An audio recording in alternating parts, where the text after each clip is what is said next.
I was sent to a sinister psychiatric hospital. In each room, they put up a list of strange rules. My mind had shattered, slowly and methodically, into confused fragments and tiny, shrieking pieces. I remember days just laying in bed, not eating, staring at the ceiling. I remember the skittering of the shadow people in the corners. But most of all, I remember the voices screaming at me all the time. It was my mother's voice most of all, that insane, grating cry. "Wet your bed again, and I'll cut it off." She screamed harshly. The voice seemed to come from all around me, shaking the walls and the ceiling. But I was still laying alone in my bed. No one else was here. Logically, a part of myself knew it, but I could still hear her shrieking voice, that lunatic, raspy shrieking. I remember the first time my mother ever caught me stealing a piece of candy as a little boy. She dragged me, crying and pleading, into the kitchen. Then she turned the oven burner on high and grabbed my hand. "This will teach you, you little b-," she hissed as she quickly pushed my hand down. I think the screams from that day echoed across the decades, and that sometimes, even now, I still hear them. The door downstairs clicked and jiggled. I felt like a statue in the bed, emaciated and dirty. The ceiling seemed to be opening up into another world. A ragged patch about 7 feet across crumbled down, revealing a paradise with rainbows and bright green rolling hills and puffy clouds beyond. But in this dank place, my flesh body stayed and rotted, surrounded by garbage and filthy dishes with larvae swarming on them. Out of my peripheral vision, I saw policemen and paramedics rushing in, their cold, attentive eyes quickly scanning the room. Mixed in with them, though, the shadow people skittered and writhed. They grabbed me, but I couldn't tell if their hands were the flesh of humanity or the cold void of the shadow people. I looked up at the opening in the ceiling. It seemed to wave me forward. I felt myself floating out of my body toward the land of milk and honey as the blue skies and eternal sunshine there beckoned me forwards. I glanced back. The shadow people swarmed all over my filthy, broken flesh shell, but I knew I had escaped their clutches. Working together, the paramedics and shadow beings took my body away, but I felt grateful, knowing I had just left behind a fate worse than death. Time passed, but I don't know how much. I lived in the world of forever sunshine and clear streams and endless forests. I would glance back through the opening occasionally, seeing my body made of meat still laying there. Men in white coats stood among the shadow people in a brightly lit, clean room with curtains. The shadow people took their razor-sharp fingers and traced invisible sickness all over my body. Other shadow people gnashed and clawed at the men in the white coats. I knew that their attacks didn't leave physical marks. They were more like radiation in a way. If a shadow person reached inside someone's body and traced its dagger-like finger across their liver, that person would have liver failure or liver cancer within months. I had seen it happen many times. The shadow creatures attacked me all over. With each brutal assault, it seemed like I lost more and more of myself. I turned away, sickened. I would always return back toward the land of sunshine and rolling hills, but as I looked around there, it seemed more like a prison than ever before. I was alone in these forests, set to wander under the beautiful springtime hills for eternity. Perhaps this place was hell. Perhaps, instead of fire, it used boredom to burn, just like a prison. I heard the men in the white coats speaking through the opening that always followed behind me. "It's a rather severe case of catatonia with catalepsy and mutism," one of them with glasses said. "He has a prior diagnosis of schizophrenia, but it seems to have gotten much, much worse."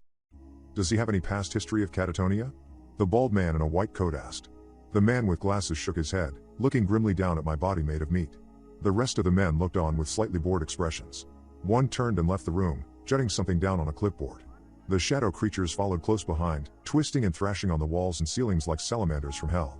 "No reported history of mutism or waxy flexibility or any other typical signs," the man with glasses responded, giving a low sigh. "Well, he's not responding to benzodiazepines, so we'll start him on electroconvulsive therapy and continue the lorazepam for now. We'll also keep the feeding tube." "So what are you putting down as the official diagnosis?" the bald one asked. The man with glasses wrote something down on his clipboard. "Withdrawn catatonia resulting from severe, untreated paranoid schizophrenia," he responded. "We'll have to get an involuntary commitment form signed by a judge. Tell the nurses to rustle up an extra inpatient bed in psych.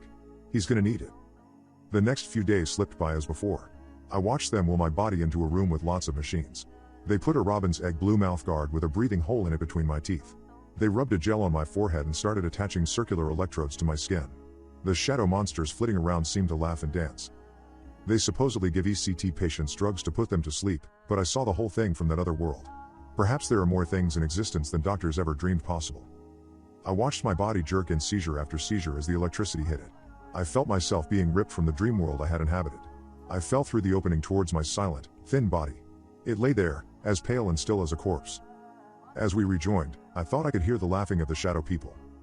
"Ah!" I groaned. My eyes flew open. I saw time had passed, though I had no idea how much.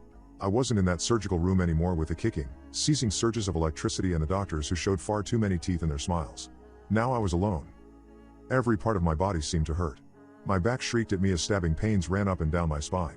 I sat up suddenly in the darkness, looking around. I was laying on a thin mattress in a room with oppressive, brutalist concrete walls. I blinked quickly, my eyes adjusting slightly. A thin trickle of light came in through a window. Metal bars crisscrossed it. Outside, I saw the bloody red glow of a sunset, or maybe it was a sunrise. The dark crimson light streamed down through roll after roll of razor wire and high, sharp fences. I stumbled out of bed toward the door, ripping it open. Bright fluorescent light streamed into the suffocating gray room. They flickered and strobed, casting eerie shadows dancing up and down the hallway. I didn't see a single person. Empty medical carts stood on the sides. Bloody scalpels and knives were thrown haphazardly on top of one. I saw the drawers ripped open, some of them broken off. One of the half-cocked, crooked drawers contained dismembered human fingers, lined up carefully like an open package of hot dogs. Used needles and chunks of broken brick and cement littered the gray floors. I also saw splatters of something red, and chunks of what looked like liver. Flies swarmed around them, and a sudden wave of fetid reek reached me as I stood on the threshold. I backed up, nearly vomiting. I retched for a moment, my eyes watering as I breathed through my mouth, trying not to smell the putrefaction. I looked back into the room, realizing there was a sign above the bed, one I hadn't seen in the darkness. It looked ancient and was covered in thick layers of dust and yellowing nicotine stains. I squinted, getting closer and trying to read it. Rules for patients' well-being and survival while in Whiting Psychiatric Hospital. 1. Do not leave doors open. That invites them in. 2. If you must go into the key room, get out before the guard notices you. 3. You must make an offering of raw meat to the keeper if you wish to pass from one level to another on the stairwell. I stared for a few interminable seconds at the sign, wondering what the punchline was.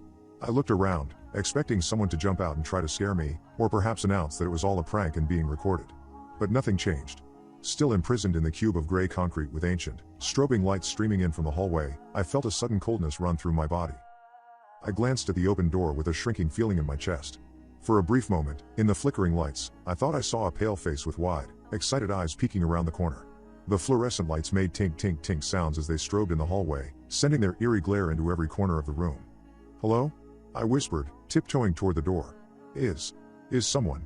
I was cut off by an eerie, congested breathing, a long, raspy inhalation, as if a corpse with dirt and worms in its throat had just come back to life. My heart raced at 100 miles an hour, beating hard in my ears. "Dax!" The voice gurgled, calling my name. I heard more ragged, choked breath faintly echoing from further down the hall. I backpedaled quickly, looking for some sort of weapon. But everything was bolted down to the ground, even the bed. Unless I wanted to try suffocating these eldritch creatures with a thin hospital pillow, there was absolutely nothing of use in this room.